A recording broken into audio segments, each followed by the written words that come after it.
Apocalipse capítulo 20. Então vi descer do céu um anjo que tinha na mão a chave do abismo e uma grande corrente, e segurou o dragão, a antiga serpente, que é o diabo, Satanás, e o prendeu por 1000 anos. Lançou Satanás no abismo, fechou, pôs sobre ele um selo, para que ele não mais enganasse as nações até se completarem os 1000 anos. E depois disso é necessário que ele seja solto por um pouco de tempo. Vi também tronos, e nestes sentaram-se aqueles aos quais foi dada autoridade para julgar. Vi ainda as almas dos que foram decapitados por terem dado testemunho de Jesus e proclamado a palavra de Deus. Estes são os que não adoraram a besta nem a sua imagem, não receberam a marca na testa e na mão, viveram e reinaram com Cristo durante 1000 anos. Os restantes dos mortos não reviveram até que se completasse os 1000 anos. Essa é a primeira ressurreição. Bem-aventurado e santo é aquele que tem parte na primeira ressurreição. Sobre esses, a segunda morte não tem poder. Pelo contrário, serão sacerdotes de Deus e de Cristo e reinarão com ele os 1000 anos. Quando, porém, se completarem os 1000 anos, Satanás será solto da sua prisão, sairá para enganar as nações que estão nos 4 cantos da terra, Gog e Magog, a fim de reuni-las para a batalha. O número dessas é como a areia do mar. Marcharam então pela superfície da terra, cercaram o acampamento dos santos, a cidade amada.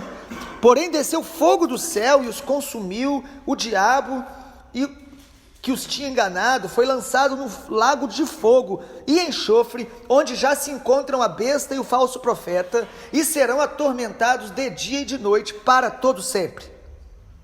Vi um grande trono branco e aquele que está sentado nele. A terra e o céu fugiram da presença dele. Não se achou lugar para eles. Vi também os mortos, os grandes, os pequenos, que estavam em pé diante do trono. Então foram abertos livros. Ainda outro livro, o livro da vida, foi aberto. E os mortos foram julgados segundo as suas obras, conforme o que estava escrito nos livros. O mar entregou os mortos que nele estavam, a morte e o inferno entregaram os mortos que nele havia, e foram julgados um por um, segundo as suas obras. Então a morte e o inferno foram lançados no lago de fogo. Esta é a segunda morte, o lago de fogo. Se alguém não foi achado inscrito no livro da vida, este foi lançado no lago de fogo. Apocalipse capítulo 20 talvez seja o capítulo mais difícil de se interpretar em todo o livro da Revelação.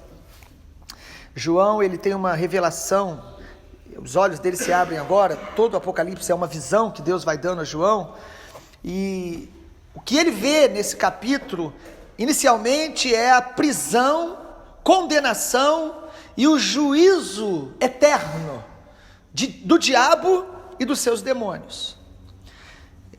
É isso que nós percebemos que João vê.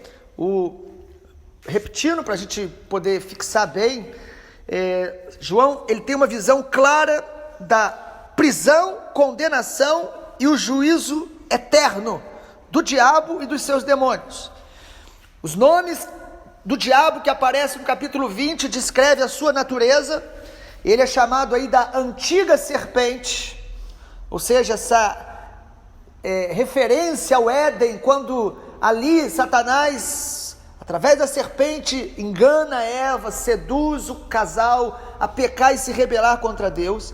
Então aí é chamado da antiga serpente. No versículo 2 de Apocalipse 20 fala, o dragão. Parece que a ideia que João dá é o seguinte: ele era aquela serpente inicialmente menor, mas se tornou o grande dragão, desenvolvendo a sua malignidade cada dia mais. Então os nomes têm a ver com a natureza dele. Ele é chamado aí que é o diabo, Satanás. Satanás significa opositor e diabo, acusador ou caluniador. Todos esses nomes mostram a natureza de Satanás, esse inimigo de Deus. Não é adversário de Deus. Ele é o nosso adversário e é inimigo de Deus. Porque contra Deus ele não pode nem pensar em se levantar, porque o Senhor, nosso Deus, Ele tem todo o poder, toda a autoridade, toda força, sabedoria. Satanás, ele é só nosso adversário. De Deus, ele é apenas inimigo, se opõe aos propósitos de Deus. A prisão do diabo é interessante porque não mostra uma grande batalha, Jesus vindo, tendo que juntar todos os anjos, vamos aprender ou não. O texto diz que um anjo, está aí no texto, não está? No versículo 1, um anjo que tinha na mão a chave do abismo, segurou o dragão. Todo o poder está nas mãos do nosso Senhor. Nós não temos que dar ao diabo um poder além do que a permissão que Deus dá a ele, por enquanto, de agir sobre a terra. E também não estamos aqui menosprezando ou minimizando a ação deste ser milenar, astuto, maligno, que nós temos que a posição da igreja contra ele é vigiar, resistir e não negligenciar, não ignorar, como o apóstolo Paulo fala em 2 Coríntios, os seus desígnios, as suas intenções, as suas obras. Nós precisamos saber sempre lutar, resistindo ao inimigo. Sobretudo, a maior arma que nós temos para vencer o diabo é o conhecimento e o relacionamento e a obediência ao Deus vivo, a Yahvé, ao Senhor Jesus. É estar na presença do Senhor. Por isso a palavra do Senhor diz: sujeitai-vos a Deus e resistir ao diabo, e ele fugirá de vós. Antes de resistir ao diabo, a grande chave para viver uma vida de vitória na terra contra Satanás é se sujeitar a Deus, é obedecer a Deus e se sujeitar à maneira de Deus, pensar, falar e agir. É imitar Jesus, querido. Imite Jesus e você vai ser alguém que vai destruir as obras do diabo. Como 1 João diz: para isso se manifestou o Filho de Deus, para destruir as obras do diabo. Então a prisão do diabo se dá por um anjo. A sua ação de enganar as nações, porque o texto fala no versículo 3, que ele não mais enganaria as nações. A ação de Satanás então é enganar as nações, seduzir as nações para ideologias que se opõem a Deus, a verdade de Deus, a palavra de Deus, seduzir as nações para viver uma vida longe do reino de Deus, ou fora do governo de Deus. A ação de Satanás será limitada. E o texto vai citar um termo que aparece só em Apocalipse 20, que é os 1000 anos. Aparece várias vezes, 1000 anos, 1000 anos, 1000 anos. Daí surgem as teorias para interpretar o Apocalipse, ou para entender a escatologia, a doutrina do fim das coisas, do fim do mundo, escatologia bíblica pelo menos. A partir desse 1000 anos, nós chamamos do milênio, o texto fala que Satanás será preso durante esses 1000 anos, antes então da derrota final dele, do julgamento final dele. Ele ainda vai seduzir as nações, e o texto diz que durante 1000 anos ele será preso ou limitado, até que ele vai vir para um contra-ataque final, que o texto dá uma ideia, a possibilidade de ser em Jerusalém, quando fala aí a cidade amada, ou contra o povo de Deus reunido em todas as nações, porque também pode ser comparado a este lugar onde os servos fiéis de Deus estão. Então, como se Satanás fosse limitado durante 1000 anos, e de repente o Senhor desse a ele ainda uma permissão final, uma investida final, contra o povo de Deus, ou contra o Israel de Deus, tanto a igreja quanto a nação de Israel. E diz o texto que Deus, ele será derrotado finalmente com fogo caindo do céu. Os irmãos perceberam isso aí? Quando se completarem 1000 anos, versículo 7. Satanás será solto, ele vai sair para enganar as nações novamente, ele vai juntar dos 4 cantos, Gog e Magog e as nações, reunindo como a areia do mar, ou seja, muitas nações. No versículo 9, vão marchar sobre a terra até o acampamento dos santos e a cidade amada. Então, parece que é um levante final de Satanás. Alguns creem que tem a ver com a própria batalha do Armagedon de Apocalipse 16. Alguns autores dizem aqui é um Armagedon 2. Outros dizem não, João aqui está vendo novamente o que vai acontecer no Armagedon. As nações se reunindo e voltando-se contra o povo de Deus, os lavados no sangue de Jesus, e contra a nação de Israel, literalmente, no Vale do Meguido, lá para essa batalha. É uma possibilidade, amados. A gente não fala que isso será literal dessa forma, ainda que há uma possibilidade. Gog e Magog é citado aí, você depois pode olhar Ezequiel 39, vai descrever Gog e Magog como nações inimigas de Deus.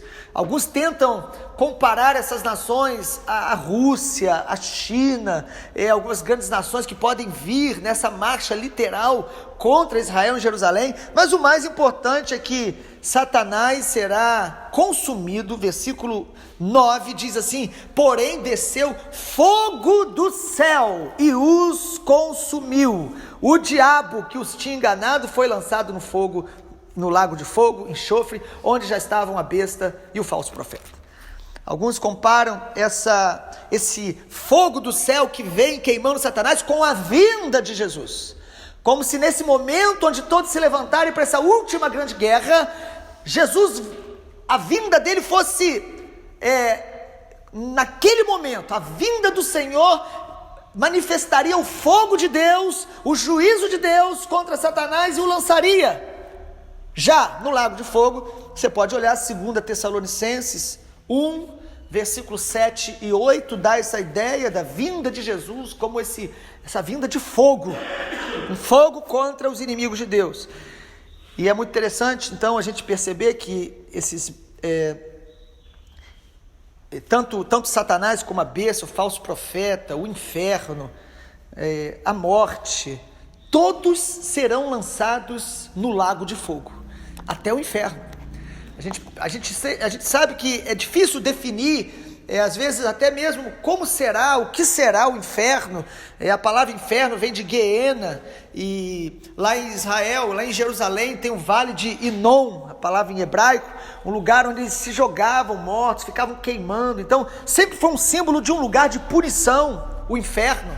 Mas o texto diz que tanto Satanás quanto o inferno, quanto o falso profeta e todos que não se acharem escritos no livro da vida serão lançados no lago de fogo. O texto fala então de juízo de Deus. Nós não gostamos às vezes de pensar nisso, mas Jesus pregou e falou muito sobre o inferno.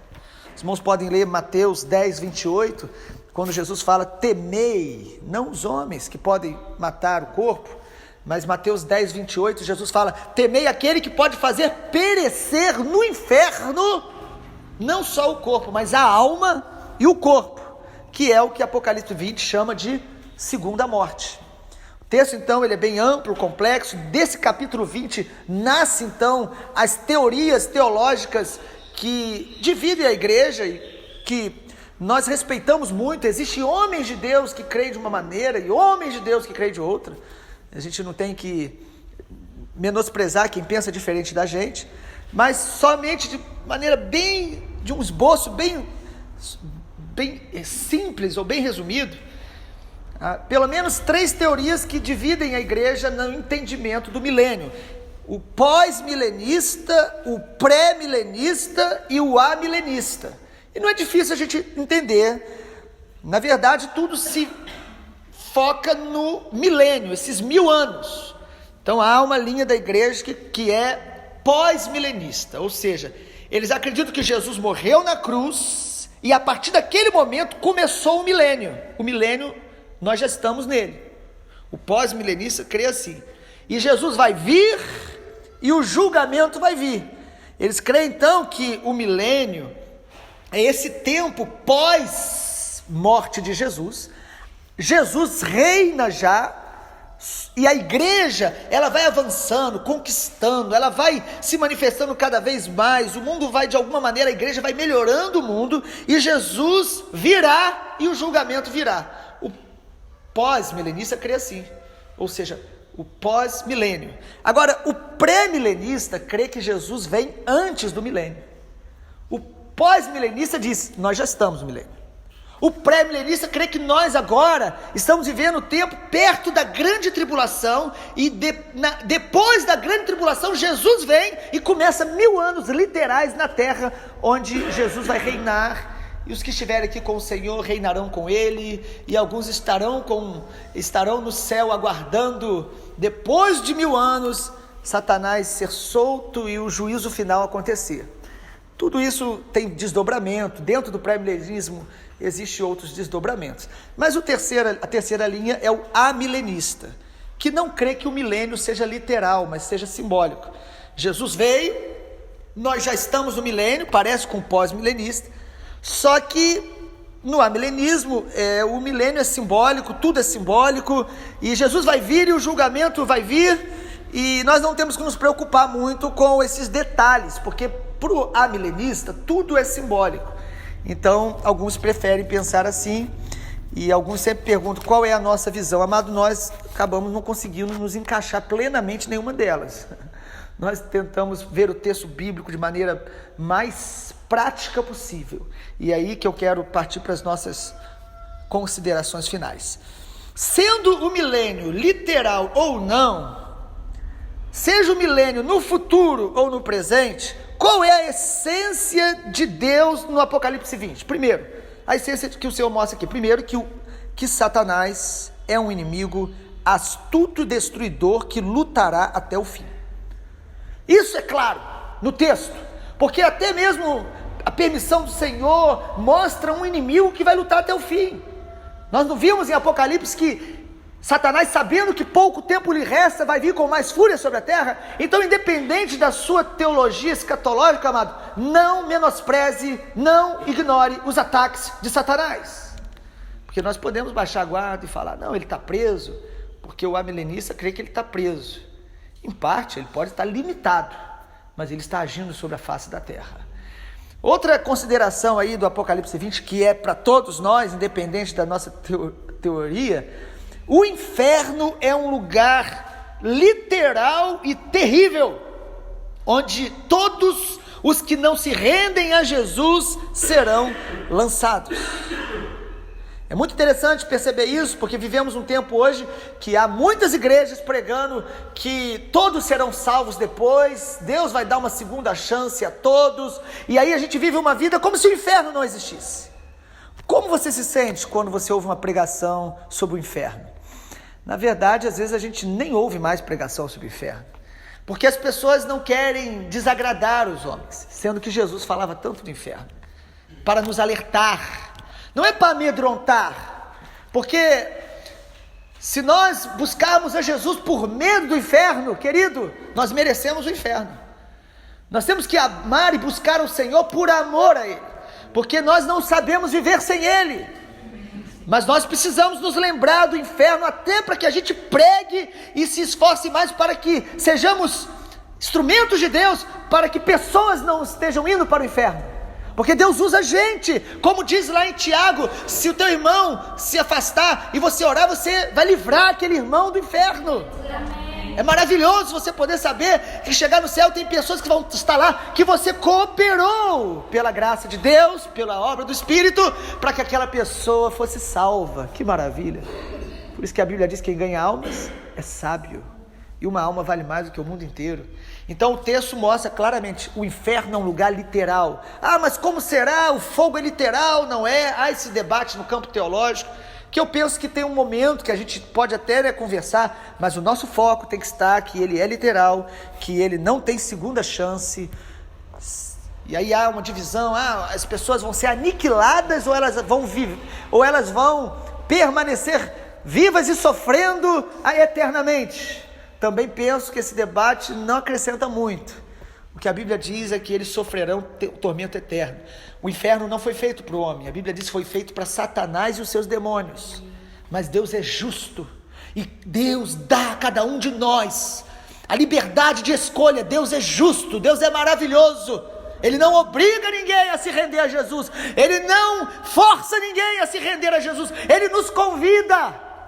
E desde o primeiro dia que alguém em qualquer lugar do planeta ouve o nome de Jesus, seja num filme, na internet, numa canção, desde o primeiro momento que eu e você e qualquer ser humano ouve o nome de Jesus, já há no nosso coração uma resposta inicial de querê-lo ou negá-lo.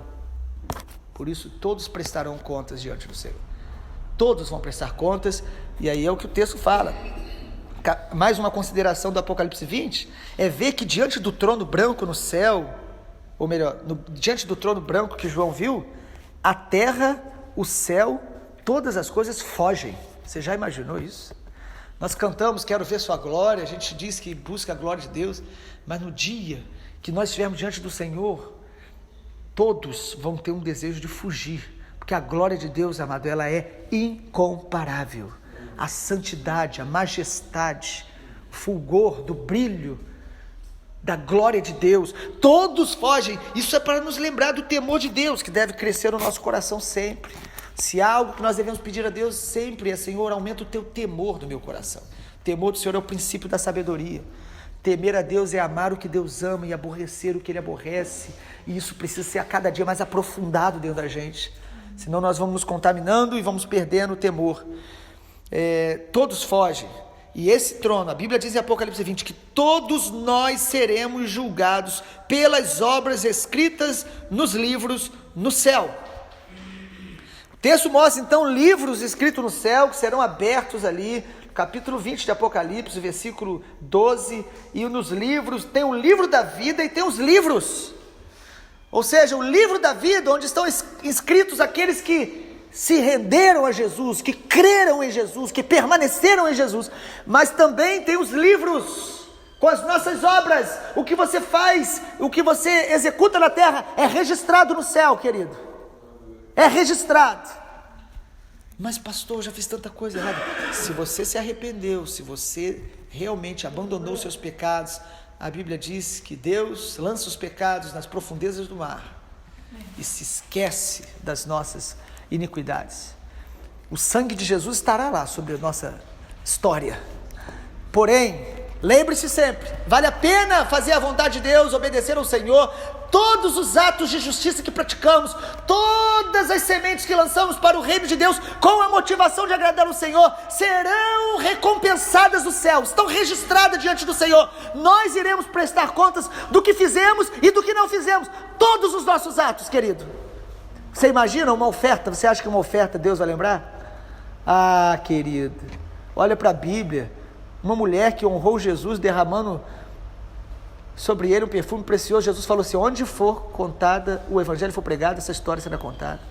Sabe, Deus tem essa graça de perpetuar atos de justiça, de generosidade, de coração que ama, o seu abraço a alguém, a sua ajuda a alguém, o seu coração generoso para socorrer os mais carentes, a sua alegria de servir e de ministrar aos que estão na missão do Senhor. Amado, Deus está registrando todas as coisas, tudo é registrado, tudo estará diante do trono de Deus no dia que nós estaremos lá. Você pode mentir aqui na terra, você pode viver de aparência aqui na terra, você pode ser um falso aqui na terra, mas diante do trono de Deus, todos nós vamos prestar contas.